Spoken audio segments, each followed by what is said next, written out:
that we've been around since 1905. So September, we just marked our 118th anniversary of Idaho PTA. Absolutely amazing. So we received the distinction of being the oldest child advocacy group in the state of Idaho. It's amazing. It is amazing. And it's awesome that we get to have that distinction. And then I was actually recently just talking to the Idaho Nonprofit Center, and I was speaking to the CEO, and I said, I also think we're the largest child advocacy group in the state of Idaho. And he confirmed, he's like, yes, I think you're right. And so we get to have the distinction of being the oldest and largest child advocacy group in the state of Idaho. And what makes us the largest? It's would you say our members? It's our members. It's the amount of people that are a part of the association. Mm-hmm. So we have the largest members for child advocacy in Idaho. Mm-hmm. Do you know how many members we have in Idaho? Yeah, it's about every year we start over. And so we're sitting between, I think about 6,000. I think we're sitting at about 6,000 members. In the 1950s, we had almost 50,000 members. I saw that. It was like 46,000 or something. Mm-hmm. So we had that, and then it peaked, and then it started to decline for different reasons. And part of it was, we're going to talk about it at another episode, kind of the distinction between a parent-teacher association, that's what we are, and a parent-teacher organization and a booster group. There kind of started to be a breaking off of that. And what I think is interesting about that actually is that, yes, there is value in doing what works for you on a local level. Idaho is it's part of like Idaho core value, I almost feel like, right? What do you need most at your local level? But a part of that, I think, too, was the breaking up of the parent groups and removing their strength in their numbers and being together. And so that's actually something that we're working on, is to bring all parents together. That's part of where we're going, is that we want to have this partnership with all parents. Because when I meet the parents around Idaho, they care about their kids and their communities. It's not just their kid that they care about other kids. And that was actually something that one of the founders of PTA shared, was that the truest way in which we can help our children is to love the children that belong to other people. I love that. And that translates to so many areas in life, to look at not just your own children, but your neighbor's children and other people's children. And we're all in this together. Speaking of, you said something about kind of how it started in the beginning, and one of my questions for you is, what do you feel like, after reading the history, was the original intention and goal of the PTA being started? That's a good question. When I look at the coming together, to me, the coming together was about the welfare of children. It was about coming together as parents, teachers, community members to have a voice for our kids and to make sure that their needs are met in different areas. So, for example, when I looked back at some of the different components really early on between 1915 and 1925, they were focused on the welfare for mothers with children, like single moms, making sure that they had their needs met.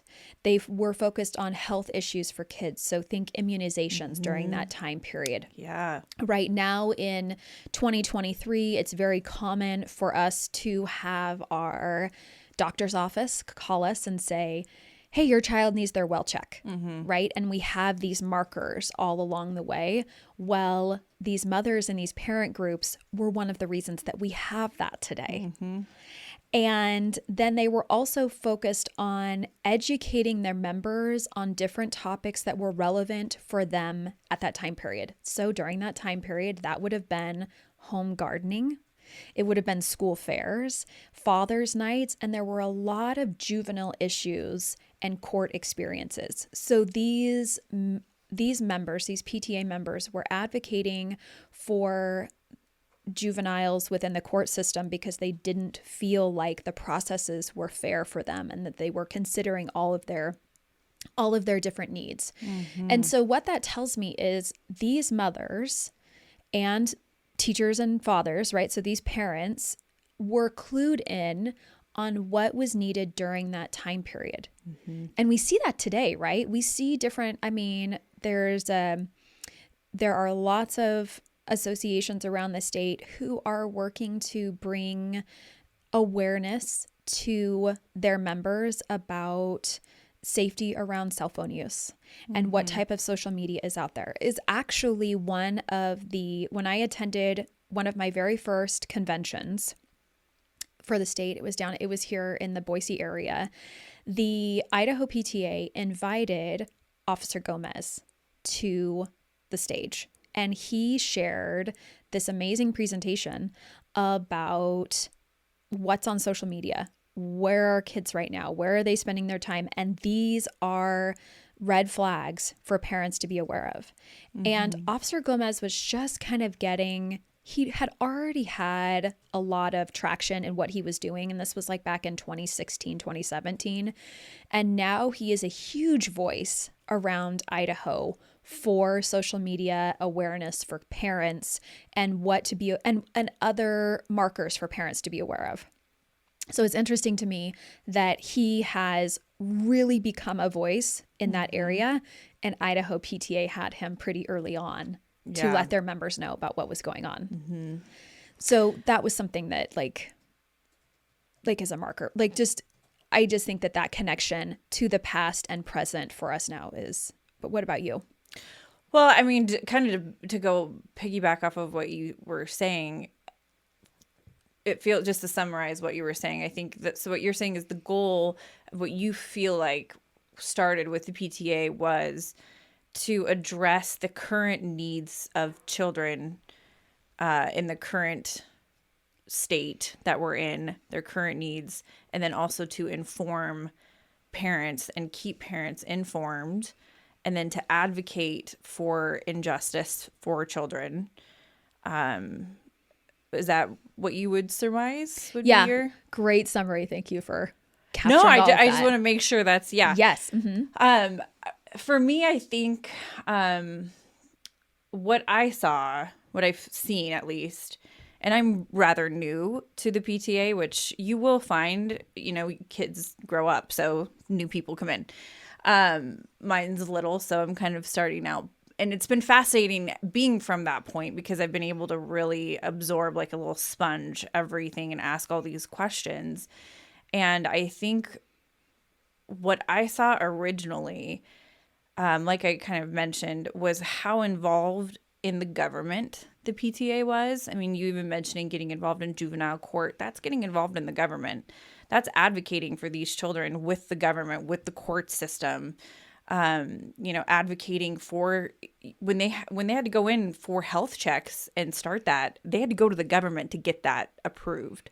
That wasn't just something, they were like, hey, I'm going to go talk to the principal and now we're going to have help. No, they had to go through a process of fighting, of lobbying, of, getting in there with the government. So I think for me, it's just been a huge takeaway of, yes, I think the PTA helps schools currently with, funding and things like that. But the main goal of what I saw from the PTA is to get the information out to the parents of what is happening in our government with schools and with children, but to also get the parents involved in the government for what they feel is important and to be the voice of the parents, but educating the parents on what is actually happening. Back then it was, we needed health checks. So they educated parents on why we needed health checks in schools, why we needed the immunizations, all these reasons. And they went to parents and educated them. So for me, the PTA it's educating parents. It's protecting the children. And sometimes the government doesn't always have that pulse on our schools and on our children. And so I think being that voice for parents and children with our leadership and the state, vice versa, helping the state communicate with the parents and the same token, because that I think can get lost with, it's politics or the news or whatever. And so being on the ground and getting in those PTA meetings, I mean, we have an amazing group of women and men, in PTA meetings that we meet every month, and it's an amazing platform to get information out and to say, like, this is what's happening in our government right now. This is what we need to push for. If school lunches, same thing. You had to go through the government for that. All of this is leadership going to leadership and getting involved in your state and getting involved in your politics to get things changed. So for me, that was my big takeaway. And push, having the PTA talk to the principals, to talk to the district to get more money for our schools, putting pressure on the state to give more money to schools, more support to schools. That's to me what PTA is advocating for these kids.